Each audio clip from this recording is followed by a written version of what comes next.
तो भाई पॉडकास्ट बहुत देखे थे हमने, बहुत से दर्शकों ने कई सारे पॉडकास्ट देखे, लेकिन आज जो है ये जो आज का प्रोग्राम है ये पॉडकास्ट नहीं, ये है खोदकास्ट।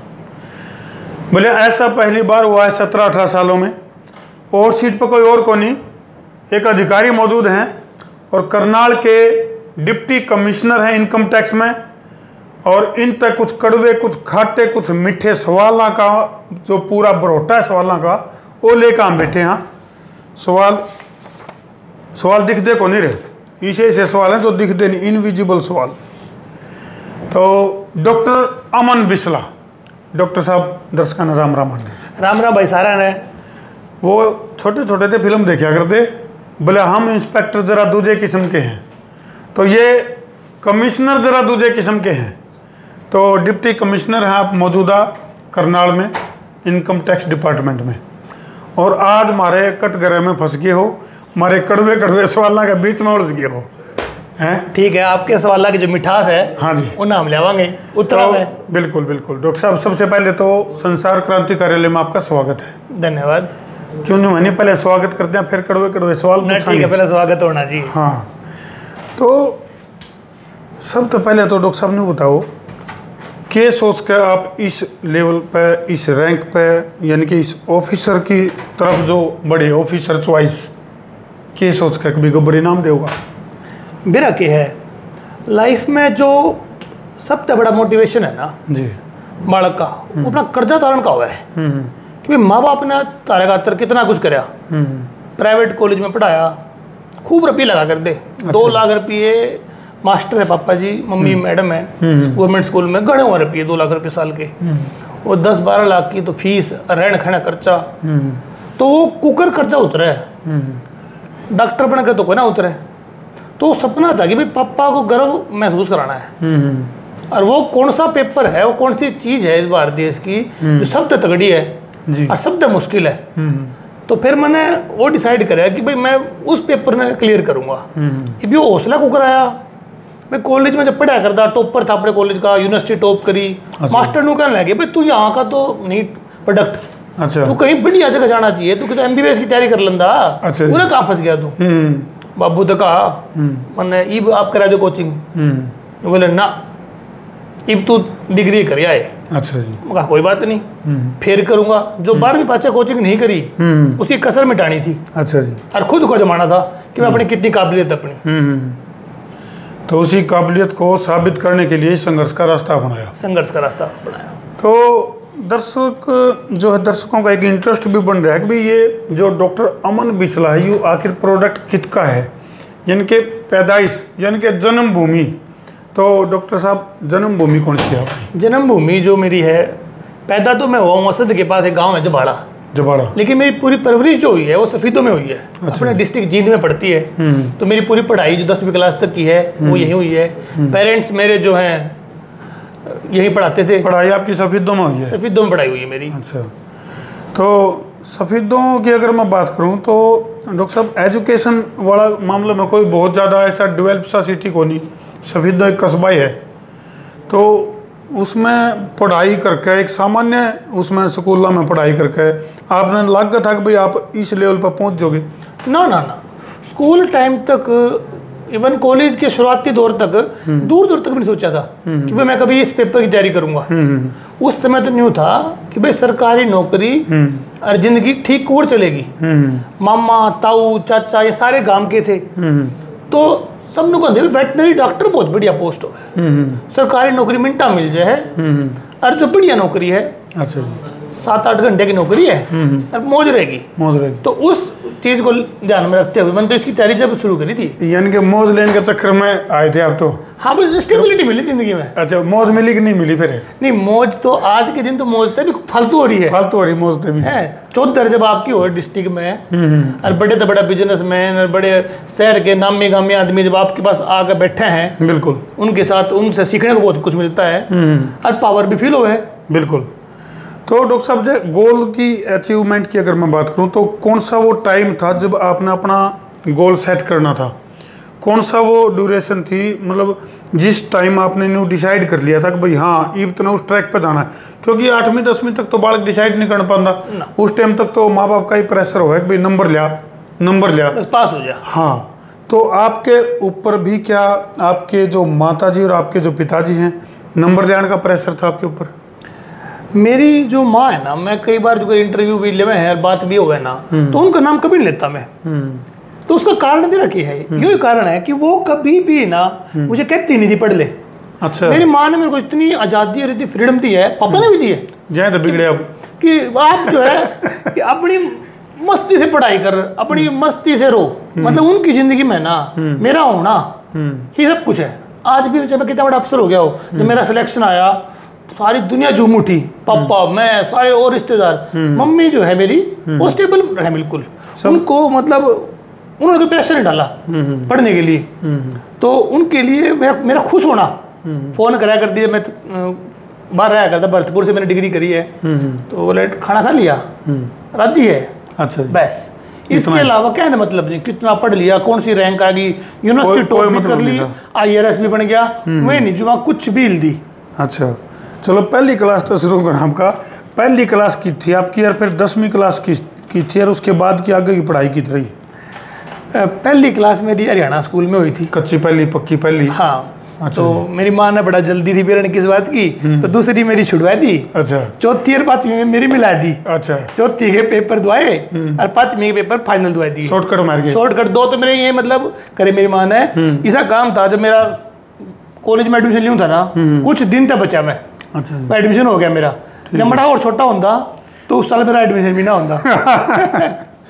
तो 10वीं क्लास मेरी हुई सरस्वती स्कूल में। अच्छा जी, सफेदों से। उसके बाद 11वीं और 12वीं मैंने DAV थर्मल से करी। अच्छा जी। हाँ। 11वीं एक किस्सा और मैं सुनाता हूँ नॉर्मली बच्चों को, कि भाई 7वीं क्लास में मैंने DAV स्कूल में एडमिशन लिया, 6ठी में मैं था सरस्वती में, और 7वीं में इंग्लिश मीडियम के चक्कर में DAV स्कूल सफेदों में एडमिशन लिया। उड़े मैं फेल हो गया। क्या है, मैं हिस्ट्री में 5 नंबर, साइंस में, सोशल साइंस में 7 नंबर, इंग्लिश में 4 नंबर, ऐसा हाल हुआ है मेरा जब मानो मट्टी पलीत होगी। और जो है ना मेरी वहाँ दोस्ती बनी, ना मेरा जी लग गया, ना टीचर ने सपोर्ट कराया। तो इस चक्कर में क्या हुआ, 8वीं में एडमिशन लेने तक गए नाट। पापा ने बोले भाई इस छोरे ने एक मौका और दे दो, और जब पहला सेमेस्टर होगा उसमें जब बढ़िया नंबर आ जाए तो रख लियो। अच्छा, तो फिर 7वीं में कर दियो। 7वीं क्लास की बात है? हाँ, 7वीं में फेल हो बुरी तरह। यानी कि 7वीं में तो आप जमा डफर रहे हो? डफर जमा मतलब करते, बंक मारा करते ना। 6ठी क्लास में मैं ठीक था पढ़ने। अच्छा। 7वीं क्लास में मेरा जी नहीं लग गया। 7वीं में किसी का साथ तो नहीं मिल गया ना? 7वीं में साथ नहीं मिला। साथ ना मिलना बड़ा कुछ मतलब दर्द दे गया। अच्छा। तो वहाँ क्या होया कि पढ़ाई में मन नहीं लगा। एक तो मीडियम बदल गया, हिंदी से इंग्लिश, समझ में कुछ नहीं आवे। अच्छा, ट्रैक चेंज हो गया एकदम? ट्रैक चेंज हो गया। और फिर टीचर ने कोऑपरेट नहीं कराया, जो एक बालक ने कोऑपरेट कराया दे, तो उस तरह कोऑपरेशन नहीं रहा, कमी काटी। अच्छा, कि भाई कोने हो रहा तेरे पैर ना हो तो पास, तो ताने मिले, ताने मार दिए, लेकिन उसका रास्ता क्या है वो नहीं। घर अभी आके नहीं बताया, मैंने पहले बताया कि घर वाले रहने को मतलब ही नहीं, मैं पढ़ रहा है कि नहीं पढ़ रहा है कोई मतलब नहीं। अच्छा जी, ठीक है। तो उसके बाद फिर मैंने, जब मेरे पापा उस प्रिंसिपल का हाथ जोड़ रहे थे ना कि एक मौका और दे दो, उनकी आंखों में आंसू देखे, वह खटक गई। और मैं तो 8वीं क्लास में मैच्योर हो गया, मतलब जो है बचपना मेरा उड़ा खत्म हो गया। ये बहुत बड़ी बात है। उसके बाद मैंने बस उस आंसू का जवाब देना था। यानी कि एक तरह से लाइफ में यू टर्न आ गया आपका? यू टर्न आ गया, यू टर्न नहीं अप टर्न, मैंने अप टर्न बोलता हूँ। अच्छा, इसको अप टर्न बोलते हो? भाई नीचे जा रहा था और ये अप टर्न हो गया मेरी लाइफ का। तो इस अप टर्न ने जो है इतना कुछ मतलब मेरे को मैच्योर बना दिया कि 9वीं 10वीं 8वीं में फिर मैंने सरकारी स्कूल तक पेपर दिए और एक प्राइवेट स्कूल में मैंने पढ़ा, उड़ते निकाल दिया पापा ने मेरे को। क्योंकि मैं फेल 8वीं में फिर फेल हो गया मैं। अच्छा, फिर फेल हो गया? हाँ, मतलब पहले सेमेस्टर में भी मेरे नंबर नहीं बने। यानी न्यू कैस कहाँ असफलता की हैट्रिक से होने हो रही थी? हैट्रिक होने हो रही थी। तो जो है उसके बाद फिर मैं अपना 9वीं क्लास में 10वीं में सरस्वती स्कूल में गया, इंग्लिश मीडियम लिया। उड़े मास्टर देसी थे, बड़े ऐसे अपने टाइप के मास्टर थे। एक शमशेर सर आया दे इंग्लिश के, बड़ा प्यार दिया, बड़ा मोटिवेट कराया और जी ला के पढ़ाई करी। इतना हौसला हो गया कि 11वीं 12वीं मैंने मेडिकल और नॉन मेडिकल दोनों ले लिए। तो वो उसका बहुत बड़ा योगदान मेरे पापा का रहा कि वो उन्होंने मेरा साथ बहुत दिया। उसके बाद उन्होंने थोड़ा सा मुझे बिठाया, समझाया, फिर उन्हें थोड़ा सा ध्यान देना स्टार्ट किया, भाई छोरे में कुछ ना कुछ दिक्कत ना हो जाए, कहते पढ़ाई छोड़ दे। अच्छा कमिश्नर साहब ये बताओ, जिस तरह आजकल के बालक भी देखा हाँ, या फिर बीच में भी एक दौर चल रहा था भाई, जैसे जब बालक पढ़े हैं स्कूल में तो मास्टर ने पिटने का जी कराया करे। हाँ, कोई ऐसा काम भी करे आपने? ना मास्टर ने देखो पिटिया तो खूब हूँ, मैंने कहा जो ना पिटिया तो जो है प्राइवेट स्कूल में जब मैंने बताया 8वीं में मैं गया तो उड़े पिटाई भी खाई नहीं, पर पढ़ाई बाबत नहीं खाई। मैं तो नहीं पूछना चाहूँ, बालक पीटते हैं मास्टर ने। अच्छा अच्छा, हाँ ये भी तो कई जगह घटना हुआ है नहीं, मतलब उस टाइम न्यू को नहीं बेरा होता कि भाई जो मास्टर हमने धमकान लग रहा है, जो मास्टर हमने पिटा है वो हमारा भला खातर पिटा है। 7वीं 8वीं क्लास में इन बातों का बालक ने ज्ञान को नहीं होता, तो कदे ऐसा छो भी उठा क्या आपके?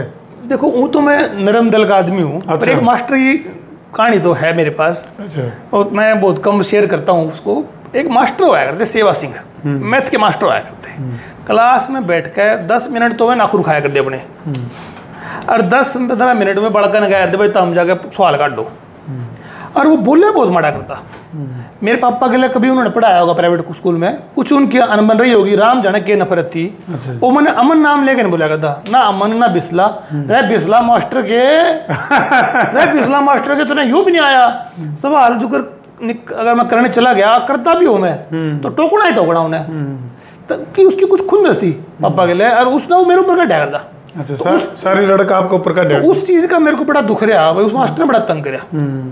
पर वही बात पिटने की ना पिटने की तो नहीं थी, लेकिन नाराज बहुत हूँ मैं उनसे आज भी। अच्छा। अब तो वो गुजर गए, कैंसर हो गई थी उनको, पर नाराजगी रही मेरी, नाराजगी रही, पर उनके जाने के बाद वो खत्म होगी। अच्छा, जैसे कई बार बच्चा में क्या हुआ है, जैसे को एजुकेशन होती है ज़्यादातर, और एक जो अपोजिट सेक्स हो है उसके प्रति बड़ा अट्रैक्शन हो जाए, तो आपकी जो स्टडी लाइफ रही, स्टूडेंट लाइफ रही, कोई सा भी मोमेंट आए जिसमें आपकी किसी के लिए अट्रैक्शन हो गया हो, कोई डब्बन कोई सहेली बना ली हो? इसके डब्बन तो नहीं बनाई, पर इस चीज़ की एक कहानी है मेरी, जो 7th क्लास की फेलियर का एक रीजन था, एक ये भी रीजन रहा। उड़ा क्यों है मेरे के लिए भाई, क्लास में जो लड़के और लड़कियां थी ना वो ओड थे, इवन नंबर नहीं थे, मतलब जोड़ को नहीं बन रहा था सही। हाँ, तो फिक्स नंबर ऑफ उनके बेंच आया करते। तो एक मैडम आई, भली मैडम ने के कराया भाई, यो अमन बिस्ला नया स्टूडेंट आया है, यो आगे बैठेगा 20 वाली सीट में, और रोज छोरी बदल बदल के बैठेगी इस दौर है। अच्छा, मतलब एक कदे एक गिला सेटिंग कर दे, चेंज करते रहे, रोज बदलती रहो। एक उन्हें तो अपनी जान में पता नहीं क्या सोचा। अच्छा। मेरी क्लास न्यू आया जो आप पर में बैठे ना, हाँ। मैं न्यू मुंह करके बैठा आया था क्लास में ब्लैक बोर्ड का ध्यान जाया नहीं करता, चोरी के लिए बात करने की हिम्मत आया कर दी। घर वाला समझाया भाई न्यू और न्यू मेरे के लिए मैडम ने ऐसा कर दिया, उन्हें कहो आप बेटा बाण तो है तेरी, क्या दिक्कत है, तो बाण तो है और बढ़कर नहीं बिठा लो, बदल बदल गए, मेरा नंबर क्यों फिक्स कर दिया उड़े। तो मैं वो फोबिया हो गया मेरे, गर्ल फोबिया। अच्छा, तो फिर उसके बाद डब्बन दूर मैं बात करते हुए लड़कियां था जो है मैंने कॉलेज लाइफ में निकाल दी, मैं बात नहीं कर पाया ढंग से लड़कियों के साथ, तो मैं इस मामले में सेफ रहा। पर ये जो आपका पर्सन है, आम जो बच्चे हैं वो इन चीज़ों में बहुत खराब होते चल रहे हैं। बिल्कुल, ये जो है ना अपनी एनर्जी जो है लड़कियों के पीछे उनको इम्प्रेस करने के लिए सब करें कि नहीं, तो बता दो चलो आपने तो क्योंकि कंट्रोल कर लिया अपने ऊपर। जो आज का यूथ है उसने ऊ तो होने तक क्यों बचावा, क्योंकि यू सवाल बहुत महत्वपूर्ण है, आड़े लगभग ट्रैक चेंज होगा बच्चे का। इसका जो सबसे बढ़िया जवाब है ना, 99% बालक क्या करेंगे, वे किसी लड़की के पाछे पड़ जाएंगे और दिन रात उसे की बात करेंगे, उसने कुकर खुश करूं, उसका तो के गिफ्ट ले आऊं, और चोरी करेंगे और अपने आप को बर्बाद करेंगे, कैरियर खराब करेंगे। और 1% बालक, मैं तो कहूँ एक भी नहीं, 0.1% बालक ऐसे हुए हैं जो अपने आप पे मेहनत करेंगे, अपने आप ने निखारेंगे। कोई बॉडी बिल्डिंग में अपनी मेहनत करेगा, कोई पढ़ाई में करेगा, कोई बड़ा अफसर सरकारी नौकरी लेना चाहेगा ताकि उस छोरी ने पास कर। वो तो है प्यार कि भाई आप किसी लड़की को परमानेंट पाना चाहते हो, ब्याह करना चाहते हो, उसके लिए आप खुद को निखारोगे कि छोरी के घराड़े और छोरी आगे चल का है। बालक और उल्टे हैं। सुन लो भाई रे, जो कमिश्नर साहब हैं नो तरीका बताने लग रहे छोरी क्यों कर पटानी है तो जो है वो तो है प्यार, और बाकी तो जो है लस्ट है, और उस लस्ट ने बालकों को बहुत बिगाड़ रखा है। तो मैंने ये कहूँ अपने माँ बाप की सोचो, अपने समाज की, अपने भाईचारे की सोचो, और कुछ बन के दिखाओ, तो हम सही मायने में मर्द हो, और नहीं तो फिर नामर्दा की भीड़ में एक तरह कोई नाम नहीं रहेगा, कोई पूछे भी नहीं का। बिल्कुल सही बात है। तो कमिश्नर साहब ये बताओ कि ये जो मतलब इस तरह का जो माहौल, जो बच्चा जब इस तरह की मानसिकता उसका उभ रहा है दिमाग में, तो वो घर तक बालक बिगड़ा है, अगर वो स्कूल तक बिगड़ा है, या फिर स्कूल और घर के बीच में जो स्पेस है ओड़ा बिगाड़ा हुआ ही। आजकल तो बिगाड़ा हुआ है फोन तय, घर तय भी शुरू हो गया और स्कूल में भी लेके जावे आजकल मानते नहीं। क्लास में फोन रहे उनके हाथ में, ठीक है। जितने भी स्कूलों में मैं जाऊँ वहाँ ये शिकायत करें पेरेंट्स जो है, टीचर्स जो है, कि बच्चे फोन लेके आए और मानते नहीं टीचर्स की, समझते कुछ नहीं। एक फोन की बात कर लो आप, हर समय अश्लील तस्वीरें, अश्लील एडवर्टाइजमेंट हर समय बच्चे को चलती रहती है। और छोटी सी उम्र में इतनी मैच्योरिटी नहीं होती वो गलत और सही की पहचान कर सके। भाई हार्मोन है उसके अंदर, तो बिल्कुल वो तो कोई ऐसी चीज करेंगे, वो चीजें करेंगी। उसके लिए तो रोकना पड़ता है, अपनी इंद्रियों को कंट्रोल में करना पड़ता है, जो कि बहुत मुश्किल हो गया है आज के दिन। चाहे वो पोर्न हो, चाहे वो और अश्लील तस्वीरें हों, उनको देखना बच्चों के लिए बहुत इजी हो गया है। क्या डॉक्टर अमन बिस्ला के लिए भी इस तरह की चुनौती आई कभी? भाई लुकमा छुपमा कोई सिनेमा देखना, या कोई इस तरह की कोई मोबाइल में पोर्न वीडियो देखना, कोई ऐसा शौक जागया कभी? देखो ये शौक सबके होते हैं। जवानी हमारी चल रही थी, हमारे भी शौक थे, हमने भी पूरे करे। अभी तो जवानी बरकरार है, हमने भी शौक पूरे करे, हम भी थिएटर में चले जाते।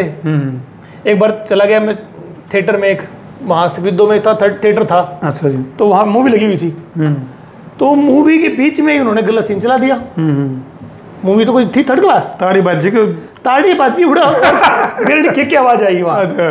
तो फिर वो चीजें आपको कंट्रोल करनी पड़ती है। ये स्वाभाविक है, नेचुरल है कि आपको इस तरह की चीजों में आप अट्रैक्ट होगे, पर आप इसके लिए अपनी जिंदगी खराब कर लोगे या अपने आप पे कंट्रोल करोगे, वो इम्पोर्टेंट है। यानी कि ये ब्रेकर हैं, ये ब्रेकर हैं, और इनके ऊपर आप चोट खाओगे, इनको स्लोली आप इनको ओवरकम कर लोगे, वो इम्पोर्टेंट है। अच्छा, स्टूडेंट लाइफ की कमिश्नर साहब, आपकी कोई ऐसी घटना जो आज भी आपके दिमाग पर क्लिक कर रही हो, जिसको कभी भुला नहीं पाए हो, इसी कोई मोमेंट आपकी? बस मोमेंट यही है जो मैंने बताया कि प्रिंसिपल 8वीं क्लास में जो डीएवी स्कूल की प्रिंसिपल के सामने मेरे पापा बैठे थे और मैं था, और उन्होंने जो रिक्वेस्ट करी आखा में उनके आंसू आए ना, वह नहीं भूला मैं आज तक। वो नहीं भूल, आज भी मेरे अंदर है ना, मतलब मैं यूपीएससी क्लियर कर लिया, फिर भी मैं संतुष्ट सा नहीं होता कि और कुछ बड़ा करके दूं मेरे पापा को। तो वो मेरे को आज भी कई बार जो है झकझोर देती है वो चीज़। तो जो यूपीएससी का जो एक दिमाग में अपने सेट बैठा सिस्टम सिनेरियो, अब भाई यूपीएससी क्लियर करना है, ये कब आपने दिमाग में गा लिया चीज़ अभी आपने उस लेवल पर पहुंचना है? फर्स्ट ईयर में मेरी यूनिवर्सिटी में रैंक आई 2nd। अच्छा जी। और सेकंड ईयर यूनिवर्सिटी से मैं बीकानेर यूनिवर्सिटी थी हमारी, और मैं भरतपुर प्राइवेट कॉलेज में था। तो पहली बार किसी बच्चे की 2nd रैंक आई थी हमारे कॉलेज से, और सेकंड ईयर में आई मेरी 1st रैंक। यूनिवर्सिटी मैंने टॉप कर दी। ठीक है भाई, पापा को मैंने जो गिफ्ट देना था वो दे दिया, लेकिन संतुष्टि मैंने कहा फिर भी नहीं हुई। फिर मेरे मन में ये आया कि भाई इससे बड़ा अब क्या करूं मैं, यूनिवर्सिटी भी टॉप कर ली, क्लास में नंबर 1 आ गया, क्या क्या करना चाहिए अगला। तो सौभाग्यवश जो है मेरे पास एक टीचर आए मेरे कॉलेज में पढ़ाने के लिए, 3rd ईयर में। वो जो डॉक्टर साहब थे वो यूपीएससी की तैयारी किया करते थे। तो पता लगा कि भाई यूपीएससी की तैयारी करते हैं, आईएएस बनने की तैयारी करते हैं। तो उनसे मिला, उनसे पूछा कि क्या है ये एग्ज़ाम। तो उन्होंने इस एग्ज़ाम के बारे में बड़ा अच्छे से बताया, समझाया कि भाई भारत का सबसे मुश्किल और सबसे ज़्यादा प्रसिद्ध एग्ज़ाम है, अगर आपने ये क्लियर कर लिया तो आप डीसी लगोगे। अच्छा जी। एसपी लगोगे सीधा। बस ये दिमाग में बैठ गया। बस फिर उनकी बात दिमाग में बैठ गई कि अब यही काम करना है। इससे पहले कोई और छोटी मोटी नौकरी करने की भी सोची, कोई और जॉब करने की सोची? नहीं, मैंने कभी भी कोई और जॉब सोची ही नहीं। मैंने बताया कि 12th में तो ये सपना था कि भाई सरकारी नौकरी लग जाए, इसलिए डिग्री करी। ठीक है। लेकिन 3rd ईयर के बाद सिर्फ एक ही सपना था। अर्जुन तब पूछा द्रोणाचार्य ने क्या दिक्कत है, बिल्कुल चिड़िया की आग दिक्कत है। तो उसके बाद मुझे बस यूपीएससी दिखता था। पापा कहते थे कि पीजी कर ले, तू सरकारी नौकरी कर लिए। मैंने तो जमा काटा मार रखा था, भाई 2 चीज़ तो मैं करूँ नहीं, एक की चीज़ करूँगा एक टाइम पे। तो 2 अटेम्प्ट क्यों करे आपने इसमें? एक प्रयास आपका जिसमें अच्छा रैंक भी अच्छा आ गया आपका, उसके बाद दोबारा फिर मेरे टोटल 4 अटेम्प्ट हुए इसमें। पहला अटेम्प्ट 14 में, फिर 15, फिर 16, फिर 17। 14 में मैंने 4 अटेम्प्टों में मेरा प्रीलिम्स क्लियर होया। ठीक है। 14 में मैंने पेपर जो प्रीलिम्स का दिया वह घर आ गया, तो मेरी पढ़ाई वहाँ पे अच्छे से हो नहीं पाई। 15 वाला अटेम्प्ट में जब मैंने दिया तो मेरे पापा ने मेरे को फोर्स करके इस आर में मास्टर करने के लिए भेज दिया। अच्छा। डिग्री करा था उसमें मैं अपनी मास्टर्स की, तो उस साल भी मैं पेपर अच्छे से दे नहीं पाया।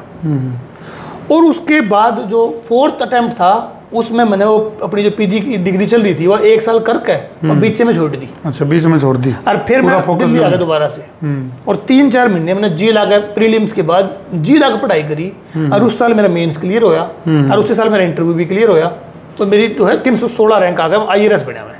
मुखर्जी नगर में रहे? मैं राजेंद्र नगर है, ओल्ड राजेंद्र नगर, वहां से तैयारी करी।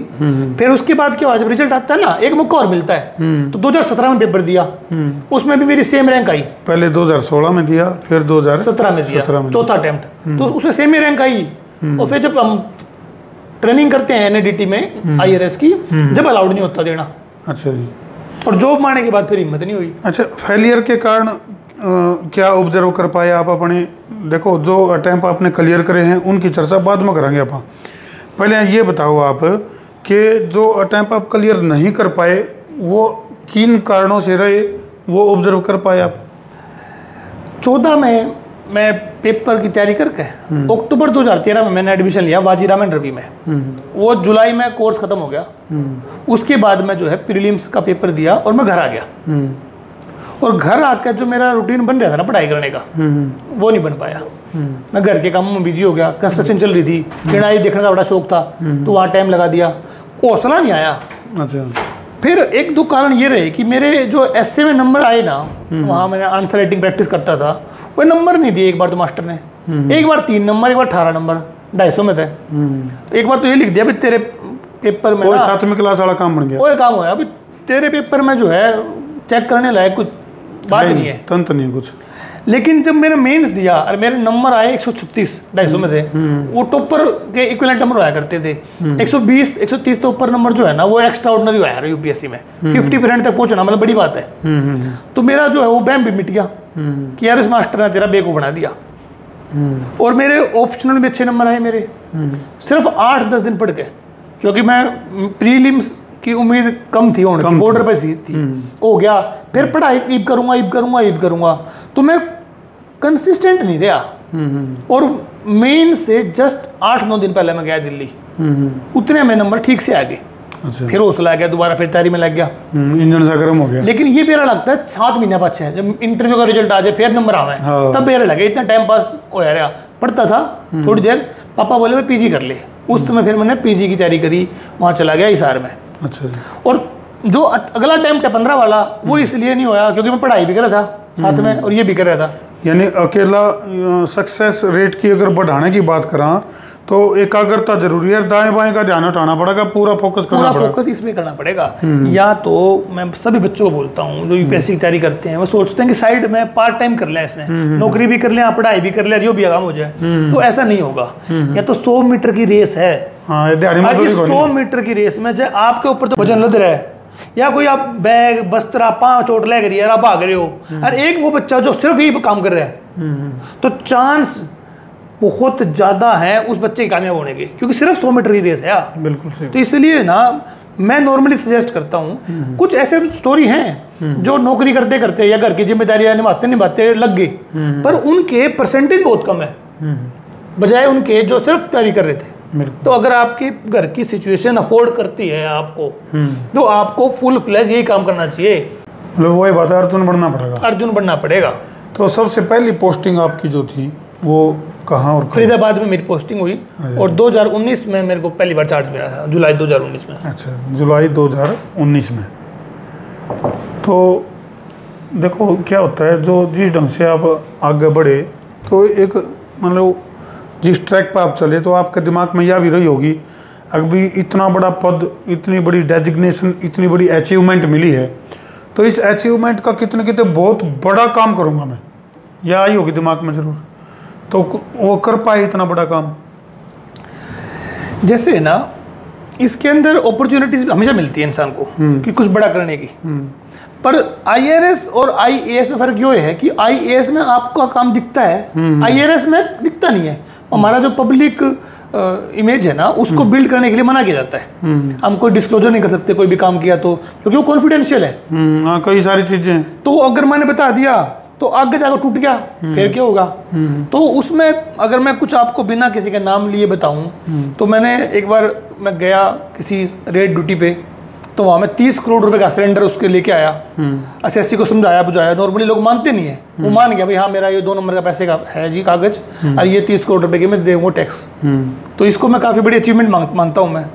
रॉबर्ट वाड्रा के ऊपर केस चल रहा था मनी लॉन्ड्रिंग का और इनकम टैक्स की रेड का, तो मैं उसके घर गया, बहुत सारे ऑफिसर हैं और लोग डर रहे थे जाने से, फिर मैं उनके घर गया, उनसे मैंने प्यार से हैंडल किया, मैंने गरिमा को रखते हुए जो चीज़ें मैं अपने काम को सही तरीके से कर सकता था उनसे वो सारी बातें मैंने ली, स्टेटमेंट रिकॉर्ड करी उनकी, 2 दिन की चली उनकी स्टेटमेंट, और मैंने वो काम भी काफ़ी अच्छे से किया, उसमें मैं संतुष्टि महसूस करता हूँ। कितना उसमें मतलब माल कितना का? हमने नहीं कुछ भी माल मिला, हमने तो जो है बस सुख शांति से, स्टाफ वाले भी जो डर रहे थे बिल्कुल कि भाई कल इनकी सरकार आओगी हमने तंग करेंगे, मगर भाई गलत काम थोड़ी कर रहे हैं, हाँ जो काम सरकार ने दिया है वो काम कर रहे हैं।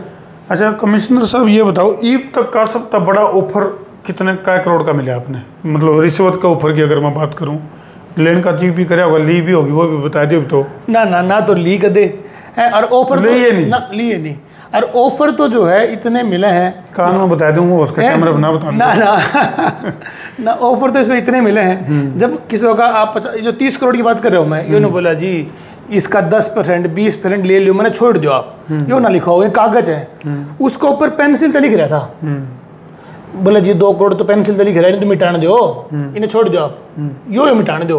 मैं बोला जी ना, इसकी तो मैंने फोटो खींच के और भेज दी। अच्छा पहले जी मान लो कि आप रेड मारो हो तो पहले पेंसिल के लिए बनाओ सारा सिस्टम, ताकि किमी का हटवाद करी जाए इसका। नहीं पेंसिल से नहीं बनाते, वो उसका बयाना था। अच्छा, उसके बयान में लिख रहा था फिर 2 करोड़ रुपए कैश लिए, तो वो कह रहा था भाई इसको मिटा दो आप। नहीं मैं तो वैसे आपके वर्किंग स्टाइल की पूछ रहा हूँ। नहीं हमारे वर्किंग मान ली रेड मारनी हो, हाँ तो पूरा रिकॉर्ड मान ली नोट बरामद हो, मान ली 10 किलो सोना, 1 क्विंटल चांदी, वो मतलब जो पेंसिल के लिए बनाओ या पक्का पेन के लिए स्याही के लिए बनाओ? वो पक्के पेन के लिए स्याही लिख रहे 10-12 लोगों की टीम होल्ड है। अच्छा जी। और क्या नाम है जो है, तो उसको बड़ा अच्छे से मॉनिटर किया जाता है। जैसे ज्वेलरी है तो ज्वेलरी के लिए बाहर की टीम आओगी, वैल्यूएशन के ऑफिसर आएंगे, वो चेक करेंगे, वैल्यूएशन करेंगे, ज्वेलरी के अलग वैल्यूएशन आड़ा होगा, तो सारी चीज़ें का वैल्यूएशन वो करेंगे। और कैश है जो उनके सामने बैठ के गिनाया जाएगा, और गिले उसका ऊपर हमारा सबमिशन होता है, और उसके बाद उसको जो है जमा करा देते हैं बैंक के अंदर। सही नहीं होता हो, आप अभी फिलहाल हो करनाल में, इससे पहले फरीदाबाद थे। फरीदाबाद में ज़्यादा मज़ा आ रहा था, करनाल में ज़्यादा मज़ा आ रहा? इसमें भी है ना, फरीदाबाद और करनाल के अंदर भी क्या होता है, अलग अलग पोस्टिंग होती है, एक जैसी पोस्टिंग नहीं होती। तो डिपार्टमेंट के 3-4 भाग हैं, कुछ इनकम टैक्स की रेड वाला भाग है, एक रेड के बाद असेसमेंट करने वाला भाग है, एक नॉर्मल जाओ का भाग है जहाँ नॉर्मल रूटीन के काम होते हैं। तो सारे चार्ज मैंने देखे, और फरीदाबाद में अच्छा लगा, यहाँ भी बढ़िया है। तो यहाँ अच्छा इसलिए है क्योंकि यहाँ करनाल नहीं रहा है मेरे पास। करनाल के अलावा जैसे सोनीपत में रेड हुई थी, यमुनानगर में रेड हुई थी, उन रेडों का मैंने असेसमेंट किया था यहाँ।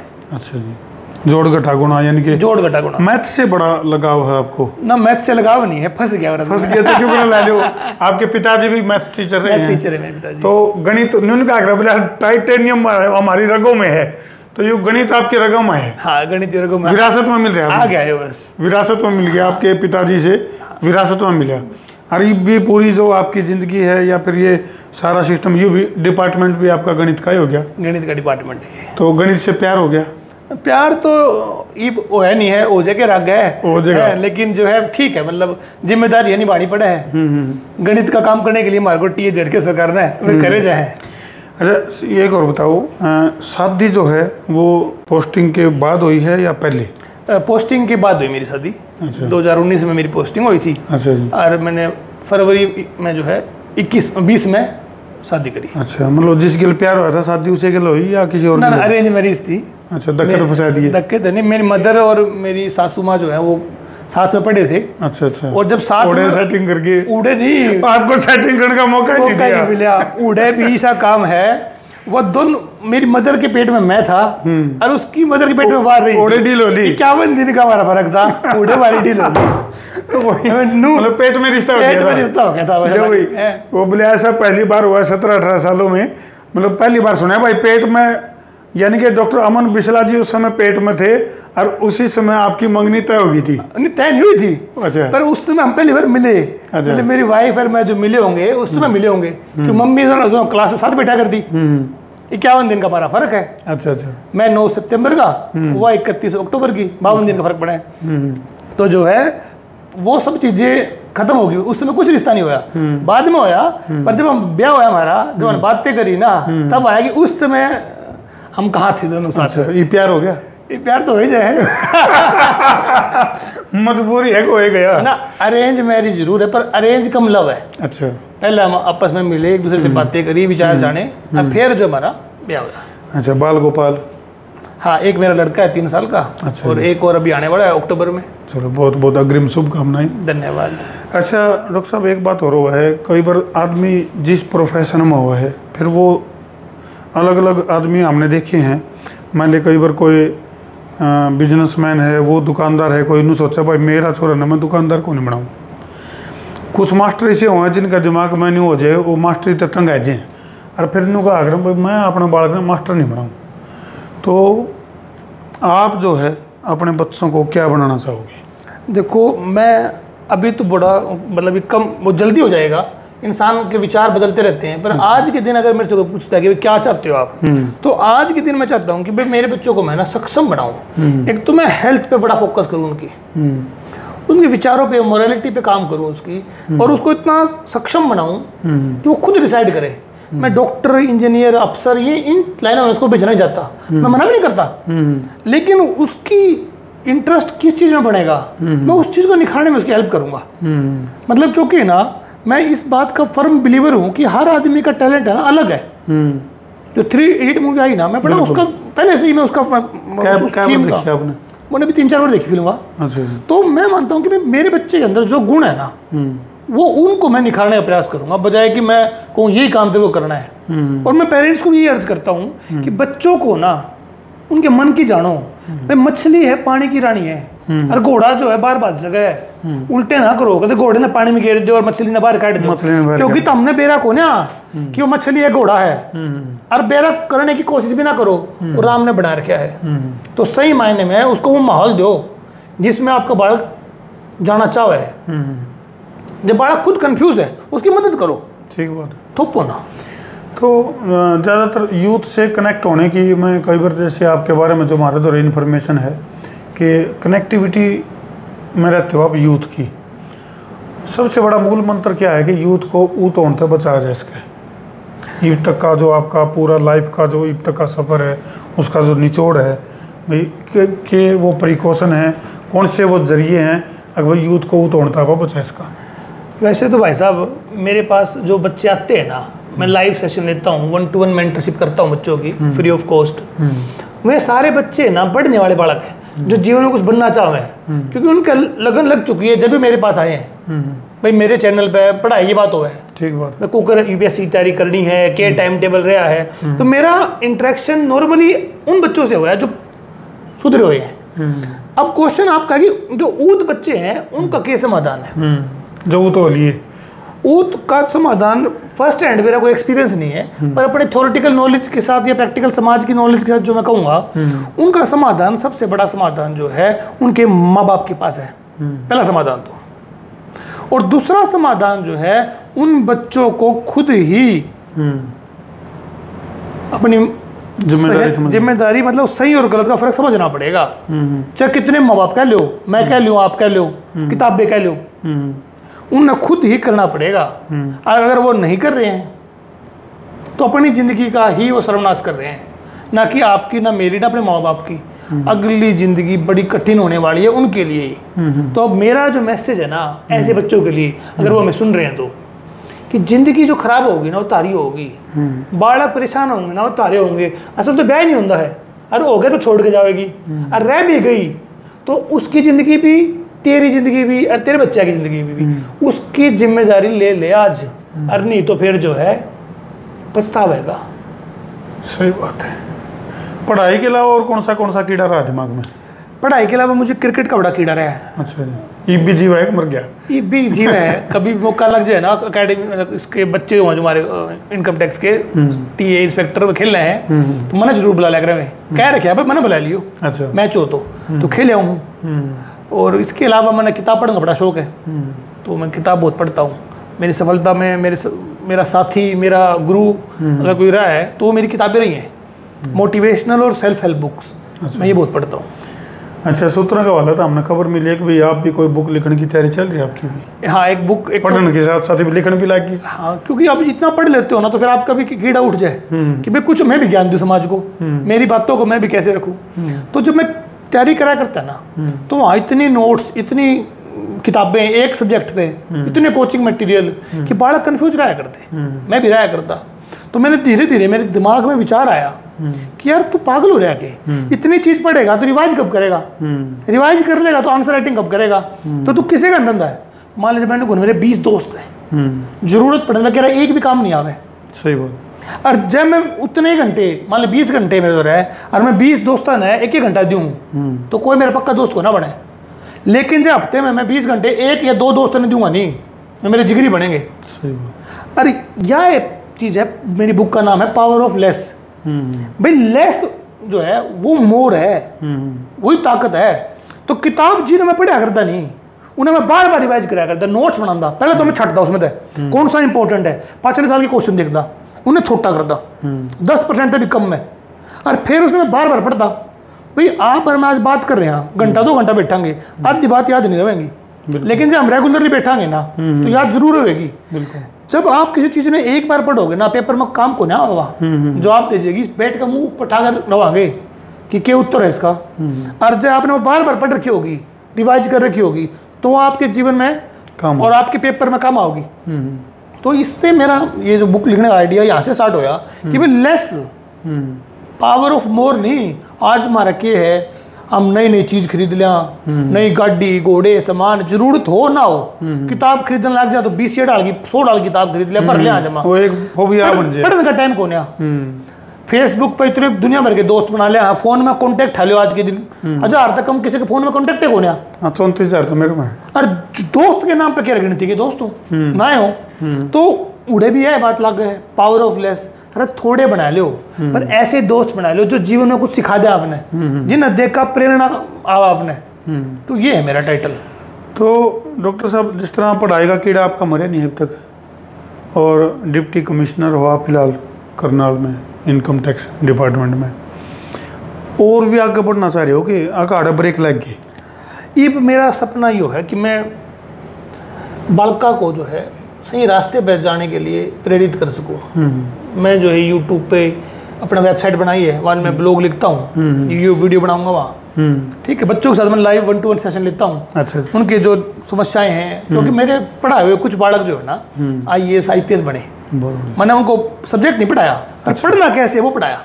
क्या ऐसे बच्चे भी हैं जो आपसे, आपके लेवल से ऊपर चले गए? बिल्कुल, IAS बने, IPS बने। तो उन पर जेलसी हुई या प्राउड फील हुआ? आज भी खुशी हुआ है कि यार मेरा सपना तेरा पूरा कर दिया। एक छोरा था IPS बना, फोन आया, मिलने आया, 5 हाथ ला के ना, तो बोला सर धन्यवाद, मैं IPS बन गया। वो क्षण जो है ना बड़े लाजमी, वो जो है आज तक भी उस छोरे की बात ना, बोले जो आपने न्यू बताया था, ये पावर ऑफ लेस बताई थी आपने, तो उस टाइम मैं जो है बड़ा खुश होया। तो कई सारी चीज़ें आपने पढ़ी होंगी, जैन जी को भी पढ़ा है कि? जैन जी के बारे में भी खूब पढ़ा। तो जो नई जनरेशन आने लग रही है ना बढ़िया, इसको हम हल्के में ले रहे हैं आजकल। तो उड़ते इंस्पायर हो गए कुछ क्या फ्यूचर में डॉक्टर अमन बिस्ला जो न्यू को है भी हम कमिश्नर जरा दूसरे किस्म के हैं, तो कुछ इसी क्रांति को जन्म दोगे? कुछ क्रांति को जन्म देने की कोई खास इच्छा नहीं है। इच्छा ये है कि मेरे देश के जो युवा है ना, वो देश को ठा जाए, बिगाड़े ना, भारत का नाम ऊंचा करें। क्योंकि मैं ना अभी सिंगापुर घूम कर आया, और सिंगापुर और बाली मैंने देखा, और वो सिंगापुर जो 1965 में आज़ाद होया, और क्या साल हुए भारत 5 आज़ाद होया, और आज वो इतना डेवलप्ड देश है। उस देश के नागरिक को 195 देशों में फ्री एंट्री है, कोई वीज़ा भी नहीं चाहिए उसके पासपोर्ट होने से। क्यों भाई, भारत क्यों नहीं हो सकता ऐसा? अरे देश बन किस तरह है? ठीक बात है, नागरिकों से देश, नागरिकों से बन रहा है, हमारे बच्चों से बन रहा है देश। अगर हमारे बच्चे, मैं और आप जिंदगी में हमारी 10, 20, 200, 500 जय बच्चे की जिंदगी उन्हें निखार पाए कि वो देश के लिए वो नहीं होगा, योगदान नहीं होगा कि ये देशभक्ति को ना, तो मैं अब देशभक्ति का जो है आनंद लेना चाह रहा हूँ। और उसका सबसे बढ़िया जरिया भी और माध्यम भी यही है, क्या नाम, बच्चों की भलाई के लिए कुछ करना। अच्छा, राजनीति की अगर मैं बात करूं कमिश्नर साहब, ईब तक देश को जितने भी प्रधानमंत्री मिले हैं, सबसे पसंदीदा प्रधानमंत्री कौन सा रहा आपका और क्यों? देखो, ये ऐसा पर्सन है जो मैं सबसे ज़्यादा मतलब अगर मैं फेवरेट मेरे हैं तो जवाहरलाल नेहरू हैं, इंदिरा गांधी जी भी हैं, मोदी जी भी हैं, सब ने। ये तो दोनों हाथों में लाडू ले लिया आपने। लाडू लेना ही पड़ेगा, क्योंकि जैसे कोई भी इंसान है ना धर्मू जी, मेरी माँ का आया है भाई, कोई भी इंसान कुछ अच्छा नहीं हो सकता जो मैं परफेक्ट हो, और कोई भी इंसान कति बुरा नहीं हो सकता जो मैं काला हो। हम सब ग्रे, हाँ, हमारे में कुछ अच्छाई है, कुछ बुराई है। तो नेहरू जी में, इंदिरा जी में, मोदी जी में कुछ कुछ ऐसे गुण हैं जो किसी ने भी उनका फैन बना देते हैं। भाई नेहरू जी ने देश को जो सोशलिज्म दिया, उस समय आप देखो जो भी देश आज़ाद हुए, पाकिस्तान का हाल देखो क्या हो रहा है आज के दिन। तो नेहरू जी ने हमारे को सोशलिज्म दिया, डेमोक्रेसी की इतनी ठोस नींव भर दी। अंबेडकर जी को उन्होंने अपने पास लेकर आए, पटेल साहब को वो लेकर आए, गांधी जी की विचारधारा को उन्होंने डाला। आज इतनी मजबूत डेमोक्रेसी में हम जी रहे हैं कि मोदी जी एक चाय बेचते थे, एक चाय बेचने वाला बच्चा जिस देश का प्रधानमंत्री बन सकता है, वो किसने दिया देश भाई? वो संविधान किसने दिया? ठीक बात, नेहरू जी ने दिया, नहीं दिया। इंदिरा जी क्यों पसंद है? इंदिरा जी के डिसीजन बड़े स्ट्रॉन्ग हुआ करते थे। उनकी पार्टी में जब विभाजन हो गया, बोले काल की लड़की क्या करेगी, जीरो कर दी उसकी पार्टी। सारे जो सीनियर थे उन्हें तोड़ कर लेके मोरारजी देसाई, और उसके बाद पार्टी को जीरो से खड़ा किया और पाकिस्तान के टुकड़े करे। लोग कहें करांगे, करे हैं, कौन सा प्रधानमंत्री है जी? अरे क्यों ना फिर ऐसे प्रधानमंत्री से प्यार हो, बुराई है उनमें, डिक्टेटरशिप की टेंडेंसी थी। सर्वगुण संपन्न तो देखो भाई, मैं तो मेरी मानो का यार है, बोले झुक के तो ले ले, किसी की बुराई देखने लग जो मैंने के मिलेगा, अच्छाई देख कर तो मेरा पिट्ठा बरचेगा। बिल्कुल। फिर मोदी साहब की बात कर लो, मोदी जी ने भारत का नाम कितने देशों तक, कितने लोगों तक पहुंचा दिया, हम आप कल्पना भी नहीं कर सकते थे। आज देश के छोटे से छोटा नागरिक उनका नाम जानता है, उनकी रीच कितनी है, कितने अच्छे वो वक्ता हैं। और पिछले 10 सालों में इंफ्रास्ट्रक्चर की अगर बात करें तो भारत के रोड गांव-गांव तक, मैं नॉर्थ ईस्ट घूमने चला गया, वहाँ कितने बढ़िया रोड बन रहे हैं। तो ये विकास जो है हमारा आज हम देख रहे हैं, उनकी देन है। तो इसलिए 3 महीने मैंने प्यारे लगे हैं। हाँ, इतने अच्छे वक्ता हैं कि कभी न कभी लाइव आए करने को होंगे, बोले भाइयों बहनों, मेरे प्यारे देशवासियों, बताइए चुनाव पे होने वाला खर्च बंद होना चाहिए कि नहीं? मैं आप लोगों से पूछना चाहता हूँ, आज रात 8 बजे से चुनाव बंद होना चाहिए नहीं? मोदी जी ऐसा कभी नहीं करेंगे। हाँ, डेमोक्रेसी की जो पूजा करते हैं, जब वो पहली बार गए थे तो पार्लियामेंट में मंदिर की तरह पूजा था, झुक कर एंट्री ली थी। और जिस डेमोक्रेसी ने उनको प्रधानमंत्री बनाया है, मैं नहीं मानता कि वो उसी टेने को काटेंगे। किसी और बच्चे का भविष्य है या किसी और बच्चे का सपना होगा प्रधानमंत्री बनने का, उसको खत्म करेंगे वो। चलो, वो चीज़ें अलग, पक्ष विपक्ष का चलता रहा है। कोई उसको फिल्मी हीरो बता दे है, कोई कलाकार का है, कोई चौकीदार का है, कोई किमे का है। वो मजबूरी है जी उनकी। अगर वे उनकी अच्छाई करने लग जाएंगे, फिर उन्हें वोट कौन देगा? उनका नंबर क्यों करा होगा? उनका नंबर कैसे आएगा? तो उन्हें तो कुछ तो कहना है ना। चलो, फिल्मी दुनिया की बात करा तो कमिश्नर साहब ये बताओ कि कौन सा पसंदीदा हीरो और कौन सी पसंदीदा हीरोइन, या उसमें भी बदल दे रहे हैं मामले? बदल दे रहे हैं, ऐसा कोई फिक्स नहीं है। अच्छा। वो मूवी का कैरेक्टर पे प्यार हुआ है, हीरो हीरोइन पे प्यार नहीं होता। अच्छा, स्टोरी में जो कैरेक्टर है ना, किरदार है, जो उसका किरदार है। जैसे जवान मूवी आई तो शाहरुख खान का जो किरदार है उसके अंदर बहुत शानदार है। KGF 1 और 2 है, उसमें जो किरदार है उसका जो मतलब इम्पैक्ट है ना मेरे ऊपर बड़ा पड़ा। बड़ी दमदार मूवी बनाई है वो, डार्क मूवी है वो, लेकिन वो एक इंसान कितना ताकतवर हो सकता है, और इंसान अगर ठान ले अपने माँ बाप के सपने पूरा करने के लिए तो क्या कर सकता है। तो ये युवाओं को मतलब काफ़ी प्रेरित कर सकती है ये मूवी, अगर लोग चाहें तो ना। तो इतना पैक शेड्यूल में फिल्म और इनका टाइम निकाल दो। हमारी नौकरी कंपैरेटिवली रिलैक्सिंग होती है। सैटरडे संडे बिल्कुल फ्री होता है, बहुत रेयरली कोई काम आता है। बाकी दिन हमें 9:30 से लेकर 6 बजे तक की ड्यूटी है, उसके बाद रेयरली कोई काम आता है। तो कंपैरेटिवली IAS और IPS के हम कंपैरेटिवली ठीक है। नहीं चाह तो आप ये रहे थे कि भाई बर्डन वाली और नौकरी मिला आपको, वो उसका कारण ये था, उसका कारण ये था कि जैसे आप जब किसी गरीब का भला करते हो ना, डायरेक्टली वहाँ गरीब लोग आपसे मिलने आते हैं आपके साइन से। नहीं आप तो गरीब के दान होंगे, आप तो अमीर लोग मिलना हो। नहीं मैं वही कह रहा हूँ ना, IAS की बात कर रहा हूँ मैं। हाँ। तो वहाँ जो है ना वो इमीडिएट ग्रेटिफिकेशन मिलता है। हाँ। भाई वो काम करे और किसी के चेहरे पे स्माइल आ गई, ठीक है, तो वो चीज़ काफ़ी ज़्यादा पॉजिटिव है। नहीं स्माइल तो न्यू भी ले जा इसका, जब आप रेड मारो और किसी ने छोड़ दो स्माइल तो भी आ जाए ना, वहाँ भी स्माइल आ सकती है, बट वह स्माइल जो है ना मैं और तरीके से लेता हूँ। उससे बड़े अच्छे से बात करो, आप उसको आदर सम्मान दो, क्योंकि कोई भी बिजनेसमैन ना बात का मैंने बहुत तरह मिला, और मेरा सौभाग्य रहा मुझे मेरे सीनियर्स ने ना मौका दिया घर पे जाने का, जो बिजनेसमैन है उनके घरों पे जाने का, क्योंकि मैं बड़े अच्छे से हैंडल करता हूँ सिचुएशंस को। तो वो जो लोगों ने मुझे कई बात ऐसी हमारी हुई कि भाई वो शौक नहीं है, बोले जी मैं ज़मीन खरीदता हूँ कैश मांगते हैं, ज़मीन बेचता हूँ कैश मांगते हैं कि कैश देवांगे हम तो ठीक बात। अगर मैं ना करूं तो मेरे बगल वाला बिल्डर कर रहे हैं। अब सर्कल रेट तो 40,000 42,000, मार्केट रेट है 2 लाख। आप सरकार अगर उसको 2 लाख कर दे तो मैं क्यों दोनों में रुपये लूँगा कैश? कैश को संभालना रखना, मेरे स्टाफ चोरी कर ले, वो मेरे लिए तो हेडेक है जी। मैं टैक्स देना चाहता हूँ पर रूल्स ऐसे हैं, मजबूरियाँ ऐसी हैं कि दे नहीं पाता। अपने देश की जो टैक्सेशन जो पॉलिसी है, क्या आप उससे सेटिस्फाई हो पर्सनली तौर पे? एक अधिकारी के तौर पे नहीं पूछ रहा हम आपसे, पर्सनली क्या आप सेटिस्फाई हो? क्योंकि जैसे हमारे देखते देखते कई सारे बदलाव, जैसे GST है, GST को गुंडा टैक्स भी कह रहे हैं लोग, आम पब्लिक। तो आपके अंदाज में क्या है कि भाई क्या जो ये टैक्सेशन प्रणाली है अपने देश की, इसमें बहुत ज़्यादा बड़े रेवोल्यूशन की ज़रूरत है, या फिर जो चल रहा है वो ठीक है?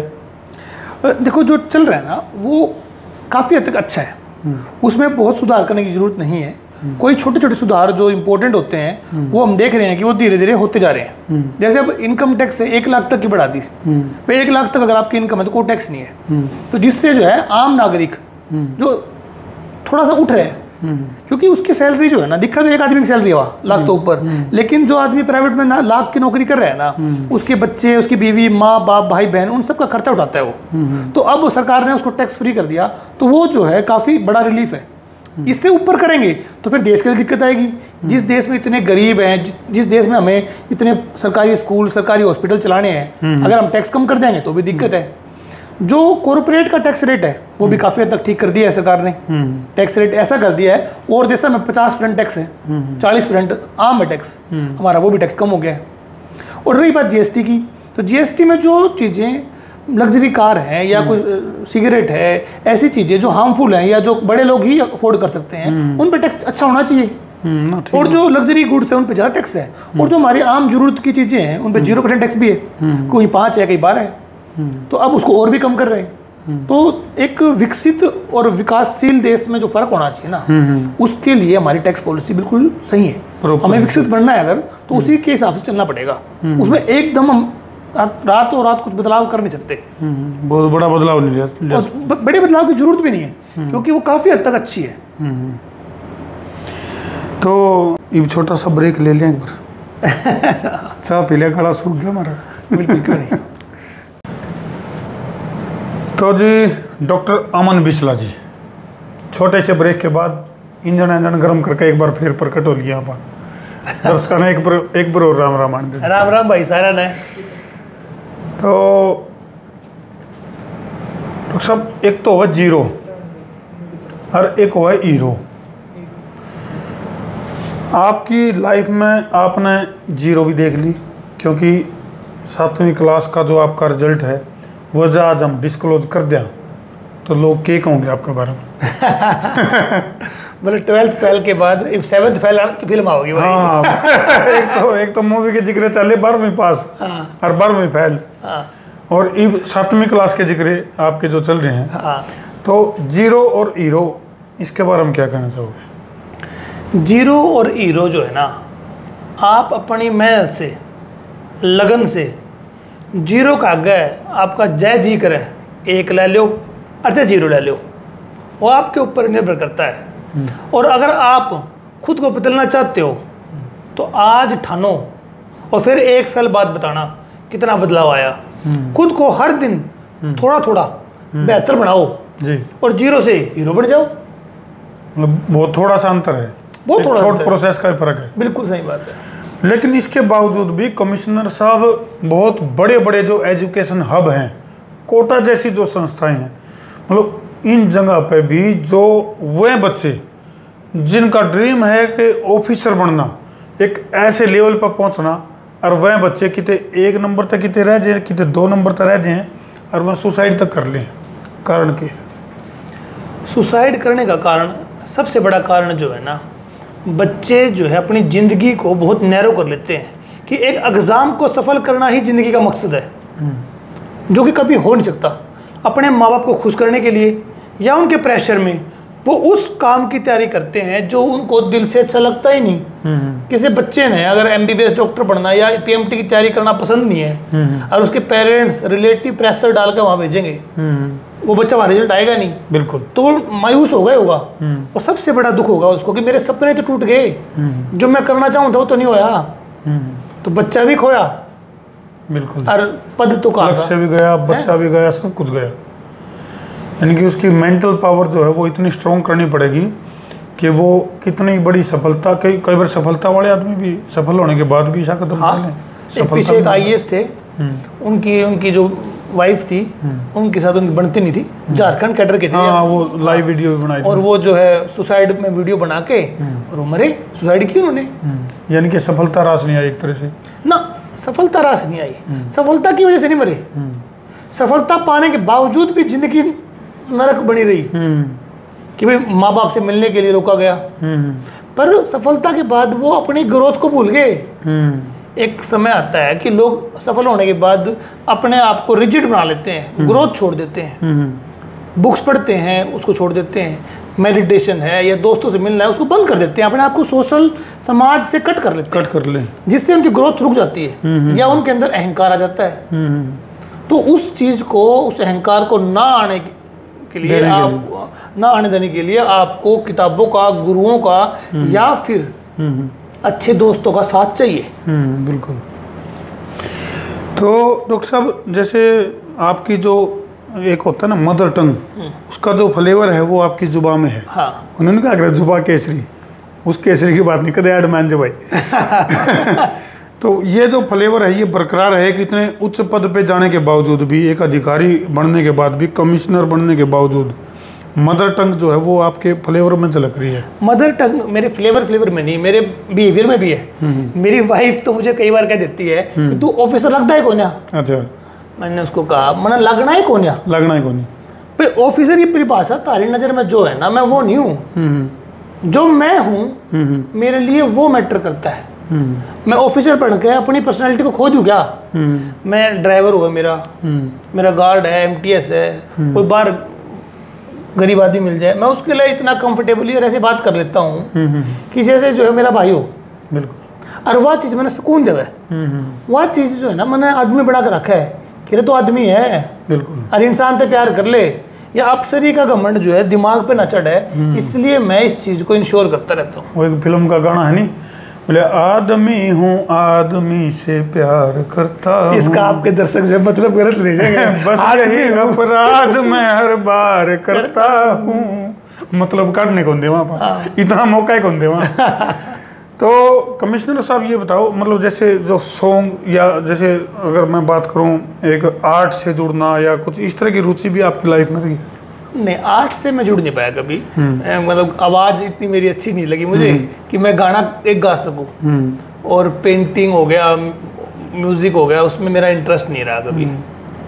नहीं बाथरूम सिंगर तो रहे होगे ना, बाथरूम सिंगर भी नहीं रहा। जो थोड़ा बड़ा- थोड़े लिख लियो थोड़ा बड़ा गा लिया करता तो छोटा भाई टोक दंदा, अच्छा। या तो मैं गाना सुन लेंदे या तो इतने सुना ले। अरे ऐसे फिर वाइफ आ गई, वहाँ भी ना इन्हें बंद कर ले आवाज ने। अच्छा, भाई का क्या नाम आपके का? डॉक्टर अंकेश बिस्ला।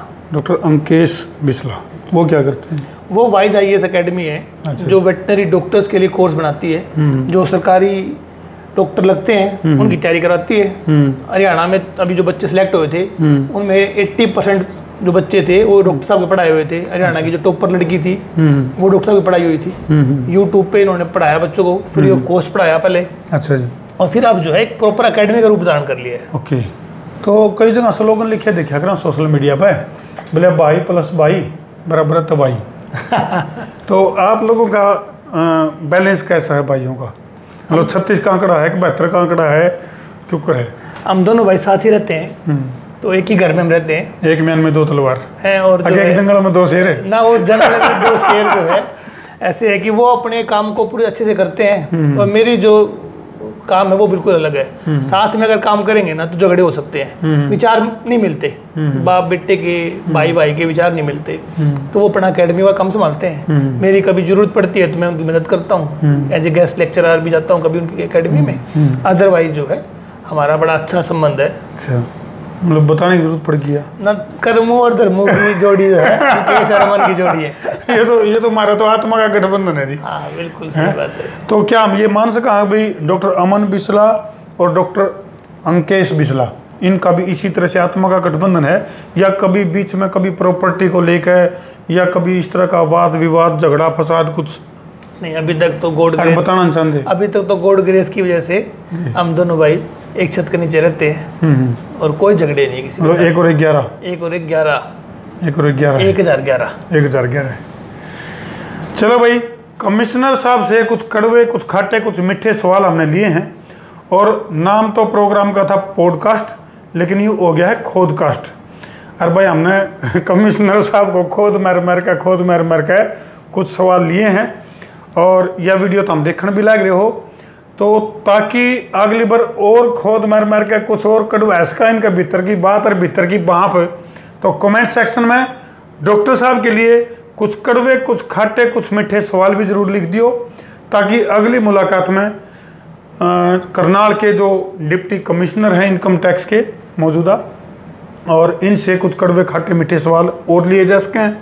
और आखिरी में न्यून का जो अखबार में आकर डॉक्टर साहब बोले छपते तो कार्यक्रम ने ख़त्म होंदे मैं आपसे एक बात जानना चाहूँगा, दिल की बात, मन की बात, ढंग की बात कुछ दर्शकों ने बताना चाहते हो तो वो बता दो।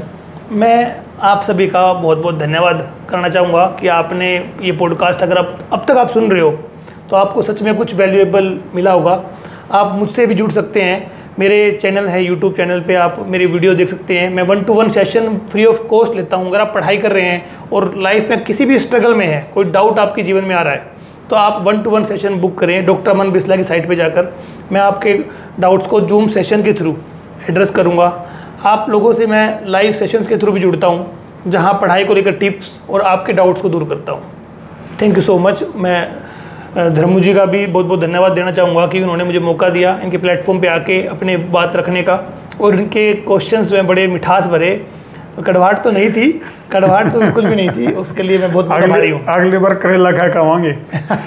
चलो भाई कर दो इस जो भी वीडियो आपने इस संबंधित कोई भी आपका हाथ लग गया तो ये वीडियो आपके जीवन को बदल सकती है, क्योंकि डॉक्टर अमन बिस्ला का अपना ज़िंदगी का जो तजुर्बा है और जो उतार चढ़ाव हैं, और वो मैं कहूँ था नहीं भाई ये कमिश्नर जरा दूसरे किस्म के हैं, वो फिल्म में डायलॉग था नहीं हम इंस्पेक्टर जरा दूसरे किस्म के हैं, तो किस तरह से जीवन में जीरो भी और वही जीरो वाला किस तरह से हीरो बन सका है।